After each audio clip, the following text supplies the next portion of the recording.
안녕하십니까. 반갑습니다. 안녕하십니까. 반갑습니다. 2022학년도 중졸 검정고시 2회차 사회 강의 해설을 맡은 김덕 선생입니다. 보통 이 강의를 시험을 보기 전에 보십니다. 그래서 여러분들이 이 강의가 여러분 시험 보시는데 좀 많이 도움이 됐으면 하고요. 열심히 깔끔하게 설명을 해드리도록 할 테니까 지금부터 저와 함께 강의를 보도록 하시죠. 지금부터 시작하겠습니다. 자, 보시죠. 1번입니다. 네, 기출 특강이고 기억, 니은에 해당하는 것으로 옳은 거. 한 나라의 표준시를 정하는 기준이고요. 정하는 기준이 되는 선이니까 이런 걸 우리가 보통 표준경선 그러거든요. 본초 좌우선 내지는 표준경선 이렇게 합니다. 24시간 동안 360도를 회전하기 때문에 15도마다 위도 아니고요. 경도입니다. 그러니까 표준경선의 경도니까 답은 3번입니다. 네, 1시간의 시차가 발생하고 참고로 한국은 동경 135도시를 135도의 시간을 기준으로 잡습니다. 참고로 보시면. 그래서요, 일본하고 우리나라는 시간이 같아요. 원래는 한 30분 정도 차이가 나야 되거든요. 30분 정도 차이가 나는데 너무 멀지 않은 나라가 굳이 시간까지 다르게 쓸 필요가 없기 때문에 그냥 같이 간답니다. 자, 답은 3번이고요. 2번 문제 보시죠. 다음 편지글에 나타난 지역의 기후. 땡땡아 안녕. 나는 여기 보시면 오, 대단하신데요. 브라질의 아마존강 근처를 스콜이라 부르는 소나기가 내리고 조금 시원한 기온이 들기를 해. 아마존강이 힌트입니다. 그러니까 참고로 여기 남아메리카 대륙이 있으면 이쯤이거든요. 그러니까 여기가 적도가 지나가기 때문에 열대 우림 기후입니다. 열대 우림 기후. 툰드라는 저기 요 뒤쪽 알래스카 요 동네 한대 기후고요. 사막 기후는 건조 기후고요. 사하라 사막 쪽입니다. 스텝 기후는 사막 바로 옆에 있는 초원 기후입니다. 초원 기후. 저기 몽고 사막 같은 몽고 같은 데 있잖아요. 그런 데가 스텝 기후라고 보시면 됩니다. 자, 넘어갈게요. 3번입니다. 다음에 설명하는 지역으로 옳은 거. 옳은 거. 자, 힌두교의 발상지 인도죠. 네. 힌두교 소 인도입니다. 네. 힌두교 소 인도. 어렵지 않아요. 자, 힌두교의 발상지고 소를 신성시한다. 인도입니다. 딱 봐도 인도죠. 다음에 설명하는 자연재해는 오랜 기간 비가 오지 않았다. 비가 오지 않았다. 가뭄이죠. 가뭄이죠. 폭설은 눈이고요. 태풍은 비바람을 동반한 거고 홍수는 강수량이 너무 많아서 생기는 재해니까 그죠? 비가 오지 않아서 땅이 메마르고 물이 부족해지는 재해다. 농업활동에 영향을 초래한다. 이거는 가뭄에 대한 이야기입니다. 자, 5번. 다음 설명에 해당하는 것은 도시의 중심부에 위치해서 접근성이 좋고 땅값이 비싸요. 상업과 업무가 발달된 여기 중심 업무지구 보통 센트럴 비즈니스 에어리어 이렇게 해서 CBD 이렇게 보통 표현을 합니다. 보통 이거를 뭐라고 얘기하냐면 도심 이렇게 얘기합니다. 그러니까 보통 이렇게 지역을 만들면 이 정 가운데 도심이 있는 거죠. 왜냐하면 접근성이 좋거든요. 여기서 오기도 편하고 여기서 오기도 편하고 여기서 오기도 편하고 어느 지역에서 와도 얘기가 제일 오기가 편해요. 그러니까 여기가 접근성이 좋다라는 표현을 쓰는 거고 당연하겠지만 접근성이 좋은 데에다가 집을 짓든 회사를 짓든 하고 싶겠죠? 그러니까 노리는 사람이 많으니까 땅값이 비싼 거죠. 그러니까 땅값이 엄청 비싸니까 집을 짓거나 집 하나 짓는 것보다는 높은 빌딩으로 짓는 게 효율이 좋기 때문에 빌딩지대 같은 게 만들어지고 그렇습니다. 우리나라에서는 여기 정확하게 해당되는 데가 시청 쪽, 서울역에서 딱 그 내리면 시청역, 그 경복궁 있는데 그 동네가 딱 여기입니다. 자, 넘어가겠습니다. 6번 우리나라 영역 중에 기역에 해당하는 거. 주권이 미치는 여기서 포인트 바다입니다. 바다 기선으로부터 측정하고요. 그래서 보통 기선은 이렇게 있으면 우리나라의 서해안과 남해안은 동해안은 직선 기선으로 치고요. 이 해안선 라인을 그대로 따는 직선 기선으로 가고 이쪽은 섬 외곽을 이렇게 쭉 연결해서 영해의 기본으로 삼습니다. 그래서 여기 12해리까지의 선에 이루는 수역이니까 이거는 영해입니다. 바다예요. 바다. 영해입니다. 네, 넘어가겠습니다. 자, 그 다음에 바람을 이용해서 전력을 생산하며 산지와 해안 등 바람이 강하고 지속적으로 부는 지역에 유리하다. 이거는 이제 바람이니까 풍력 발전이죠. 발전이고 땅속의 열을 이용한다 지열 발전입니다. 아이슬란드나 뉴질랜드 같은데 이런 데서 많이 하고 있고 화산지대에서 많이 보는 발전이라 우리나라에서는 그래서 지열 발전이 별로 없어요. 우리나라에는. 자, 일본에서도 좀 있긴 있습니다. 자, 풍력 발전, 지역 발전이니까 답은 2번이겠죠? 7번에 2번입니다. 자, 그 다음에 8번 보시죠. 짠! 기역에는 세계 최고봉인 에베레스트 산이 위치합니다. 이 산맥과 위치한 국가에는 등산객을 대상으로 한 관광산업이 발달했다. 여기가 방글라데시, 부탄 이런 데입니다. 예, 요런 동네들인데 히말라야 산맥이 있는 곳이고요. 여기 보시면 로키 산맥은 요게 로키입니다. 예, 그 북아메리카 쪽에 있고 안데스 여기가 안데스. 우랄 산맥은 이쪽에 있습니다. 여기 요렇게 있어가지고 유럽하고 아시아를 구분하는 산맥이고요. 그러니까 히말라야 산맥이 딱 여기에 있는 산맥입니다. 답은 4번이고요. 자, 다음과 같은 사회적 지위의 공통적인 특징. 교사, 대학생, 회사원, 귀속 지위는 얘는 태어날 때 선천적으로 가지고 태어나는 지위를 귀속지위라고 합니다. 예를 들면은 뭐 아들, 딸 이런 거요. 아니면은 뭐 인종, 피부색 이런 것들이 귀속지위에 해당합니다. 태어날 때부터 자연적으로 주어진다. 이거 귀속지위 설명하는 거예요. 요거 설명하는 거고 지위에 따라 기대되는 행동 양식이 있죠. 교사한테는 뭘 기대? 여러분 저한테 뭘 기대하세요? 제가 교사인데 교사는 아니지만 어쨌든 강사인데 저한테 기대하시는 게 뭐예요? 수업 잘하는 거죠. 제가 와갖고 수업 여러분 이거 기술국 특강을 하는데 자 우리 시간만 때우고 갑시다. 1번의 답은 4번이고 2번의 답은 이러고 있으면 여러분이 이 강의 듣자마자 항의하시겠죠. 대학생한테 원하는 거 열심히 수업 듣고 미래를 위해 준비하고 회사원은 일 잘하기를 기대하죠. 기대하는 양식이 있습니다. 그 다음에 개인의 의지와 노력으로 얻게 되는 지위. 우리가 그래서 요거를 성취지위 이렇게 이야기합니다. 자, 4번이고요. 답은 10번 보시죠. 다음 내용에 해당하는 문화의 속성. 문화는 언어와 문자를 통해 다음 세대에 전승되면서 더욱 풍부해지고 다양해진다. 여기서 축적성밖에 없죠. 그러니까 쌓이는 겁니다. 언어와 문자를 통해서 전달되면서 이전의 문화들이 이런 문화의 양식이 있었으면 다음 세대에 이만큼 쌓이고 이만큼 쌓이고 이만큼 쌓이는 그래서 축적된다는 표현을 쓰는 거고요. 유동성이나 안정성이나 수익성 이거 사회 파트 경제 파트에서 나오잖아요. 유동성은 그거 아시죠? 화폐로 현금으로 얼마나 쉽게 바꿀 수 있는지를 얘기하는 게 유동성입니다. 자, 답은 1번이고요. 11번 보시죠. 다음에 설명하는 민주선거의 원칙. 자, 일정한 연령 이상의 국민이면 여기 포인트 누구나 그 사람이 남성이든 여성이든 뭐 피부색이 어떻든 종교가 어떻든 누구나 선거권을 갖는다는 원칙이죠. 물론 참고로 범죄를 저지르거나 이런 사람들은 선거권이 제한됩니다. 감옥에 있는 사람에게는 선거권이 없어요. 재산, 성별, 인종 등을 이유로 선거권을 부당하게 제한하지 않는 걸 의미한다. 이런 걸 우리가 보통 선거 그럽니다.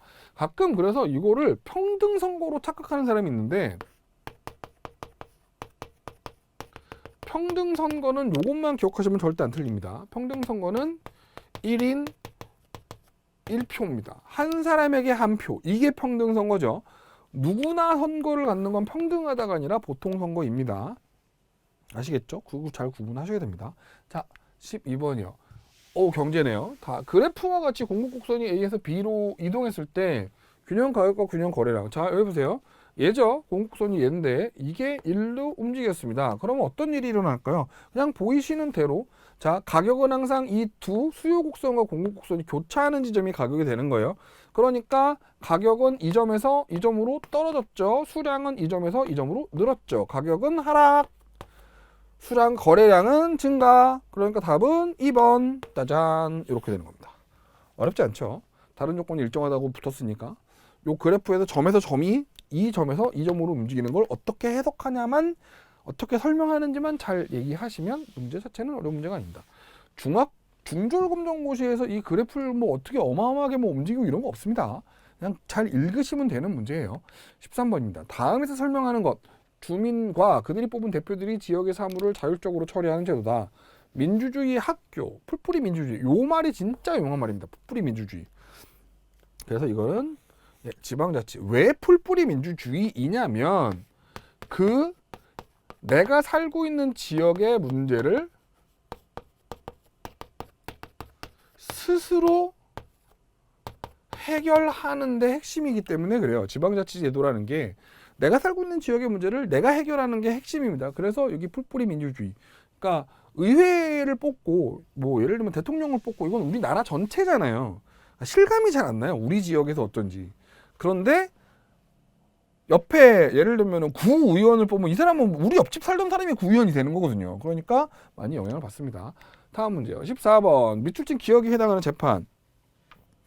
자, 경찰이 대형마트에서 500만 원어치의 전자제품, 오, 간도 크네요. 전자제품을 훔친 A씨를 붙잡았다. 이 사건에 대해서 검사가 법원에 공소를 제기하면서 자, 공소 제기, 이게 재판을 시작하겠다는 이야기입니다. 재판을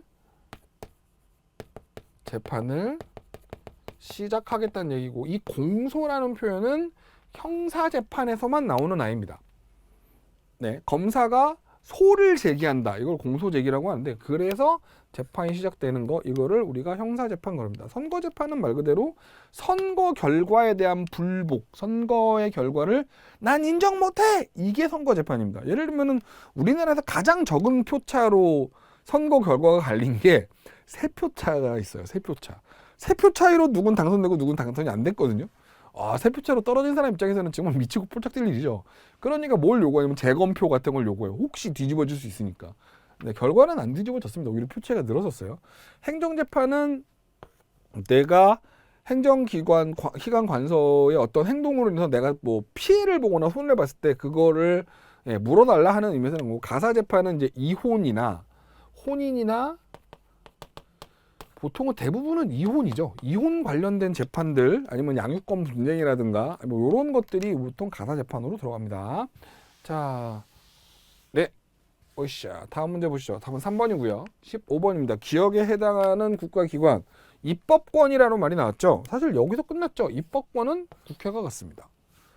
감사원은 행정기관을 감사하죠. 행정기관의 잘못을 찾죠. 찾고 그거를 체크합니다. 그러니까 감사원이 사실 행정부에서 진짜 무서운 기관이죠. 대법원은 사법권을 갖고요. 헌법재판소는 헌법에 유무를 하기 때문에 대법원하고 다릅니다. 헌법재판소는. 그러니까 가끔 착각하시는 분이 워낙 뉴스나 이런 거에 헌법재판소가 언급이 좀 많이 되다 보니 역사적으로도 그렇고 얘가 대법원보다 상위 기관이라고 생각하시는 분이 있는데 아닙니다. 대법원이 최상위 기관이고요. 헌법재판소는 우리나라 헌법의 문제를 해결하기 위해서 만든 독립기관입니다. 그러니까 얘는 당연히 재판소의 성격상 그 헌법재판관은 대법관 출신이나 혹은 대법관에 준하는 사람들이 헌법재판관을 하는 경우가 많지만 기본적으로 헌법재판소는 어디에 속해 있지 않습니다. 법원의 구조상에 속해 있지 않습니다. 사법권으로부터 독립되어 있는 단체입니다. 자, 그렇습니다. 자, 입법권이니까 답은 국회죠. 자, 16번입니다. 다음에 설명해달라는 자원의 특성. 인간의 욕구는 무한하지만 이를 충족시켜줄 자원이 부족해요. 이거를 자원의 희소성이라고 합니다. 자원의 희소성. 이거 좀 암기해 주세요. 이거 자체가 정의라서 뭐라고 할 말이 없네요. 희소성이라고 합니다. 자원의 희소성. 앞에 설명을 붙이자면 자원의 희소성. 이 자원은 뭐 지하자원 생각하시면 안 됩니다.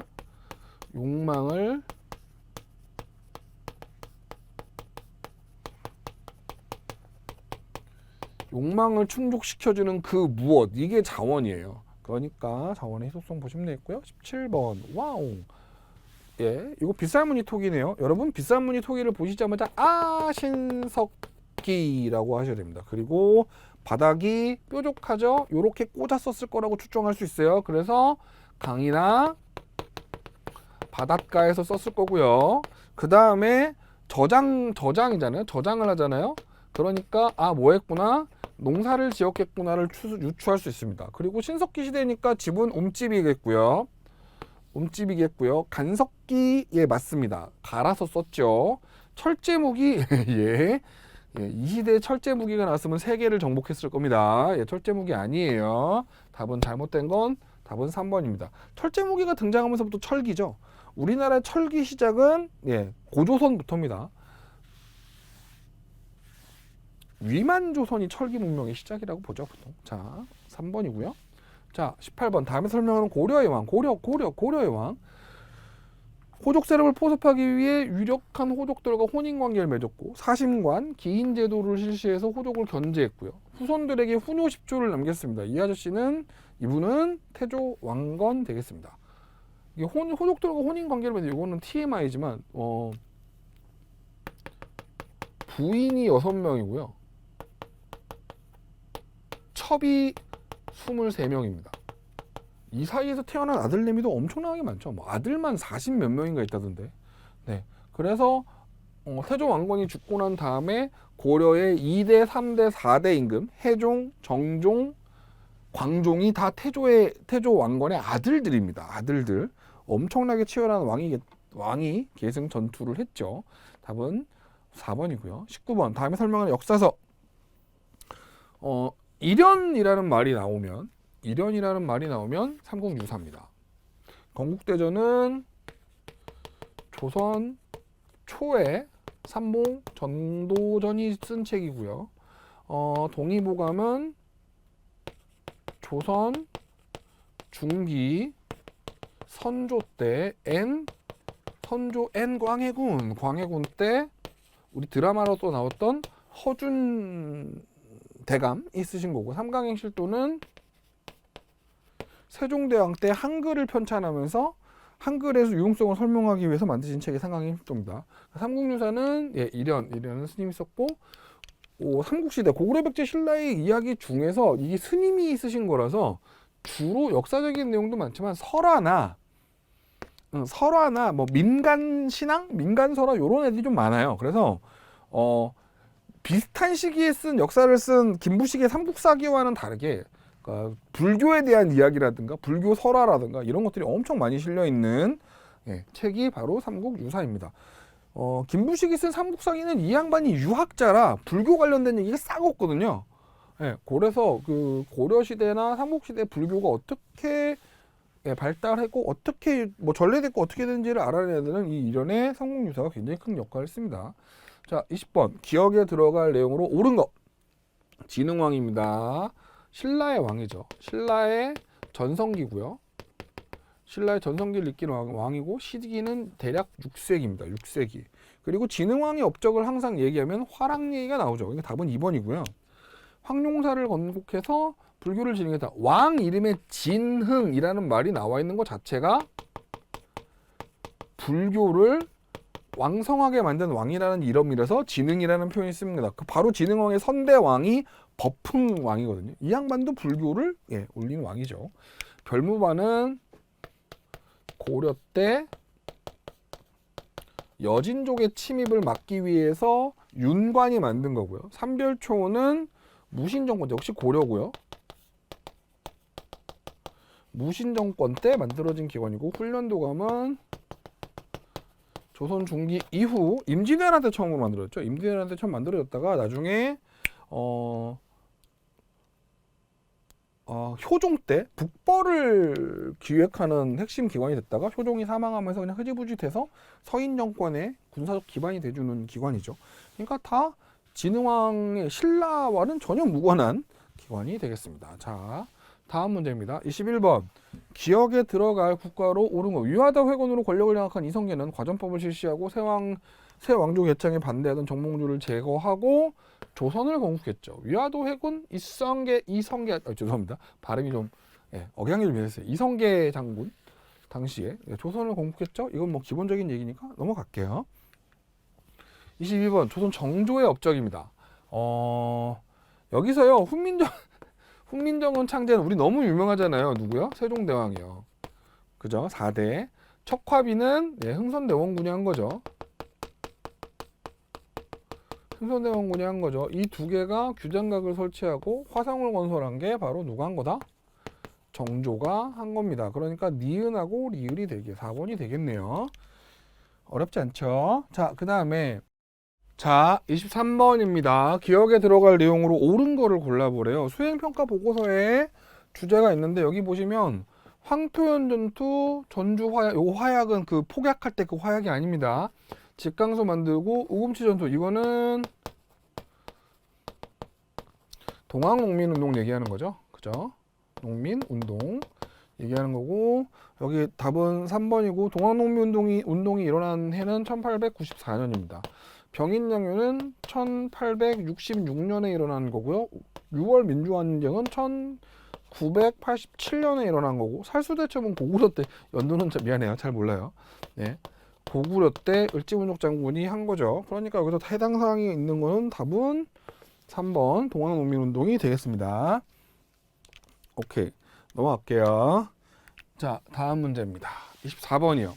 기억에 들어갈 내용으로 옳은 거를 골라보랍니다. 역사 스피치 퀴즈를 하고 있네요. 네, 3.1운동 이후에 중국 상하이에서 수립됐고 3.1운동 이후가 포인트입니다. 민주공화제를 지향했어요. 요거는 네, 1919년에 만들어진 단체라는 걸 잘 생각해 보십시오. 대한민국 임시정부입니다. 대한민국이라는 호칭을 이때 처음 썼고요. 대한민국이라는 호칭을 이때 처음 썼고, 이제 우리나라의 독립운동단체들이 해외로 많이 나가면서 해외 여러 개 흩어져 있던 독립운동단체들이 처음으로 모여서 하나의 단체를 만든 사건입니다. 그러니까 답은 예고요. 참고로 교정동함은 그 고려 무신정권 때 최충원이 만든 거고요. 요 청해진은 아시죠? 신라 말에 누가? 우리 장보고 형님이 만드셨고요. 독립협회는 1895년에 그 을미사변 이후에 만들어진 단체죠. 그러니까 아관파천이 일어나니까 1896년쯤 된다고 해볼까요? 대한민국 임시정부는 1919년에 만들어진 단체입니다. 독립협회가 맨날 헷갈려요. 자, 오케이, 이렇게 보시면 답은 4번입니다. 넘어가겠습니다. 자, 이제 마지막 문제입니다. 25번이요. 다음에서 설명하는 민주화 운동이 일어난 배경이에요. 배경. 왜 일어났냐는 거죠. 1960년 4월 19일 학생과 시민들은 이승만 정부의 퇴진을 요구하며 대규모 시위를 벌였다. 학생과 시민의 저항이 거세지자 이승만은 결국 대통령직에서 오타입니다. 죄송해요. 대통령직에서 물러났다. 이거는 3.15 부정선거 때문이죠. 참고로 단발령은 1895년에 을미개혁에서 한 거고, 금융실명제는 1990 헷갈린다. 1994년인가 94년인 걸로 기억해요. 왜 기억을 하냐면 제가 대학생 때거든요. 예. 맞나요? 94년인가 95년인가 헷갈리는데 어쨌든 그때쯤 한 거고요. 새마을운동은 1960년대 한 거죠. 네, 3.15 부정선거는 1960년 3월 19일에 부정선거를 하고 4월 19일에 4.19 혁명을 한 겁니다. 그래서 3.15 부정선거가 답이 됩니다. 자, 여기는 역사들은 그래도 좀 기간이 좀 많이 떨어져 있어서 그렇게 한 개 정도만 기간을 붙여놨는데 그래도 뭐 어렵지는 않았습니다. 자, 여기까지 해서 이제 사회 그 검정고시 2022년 검정고시 기출 사회 2회차 문제를 지금까지 저와 함께 중조검정고시 문제를 풀어봤습니다. 저는 김석 선생님이고요. 여러분의 합격에 큰 도움이 됐기를 간절히 바라겠습니다. 그럼 수고하셨습니다.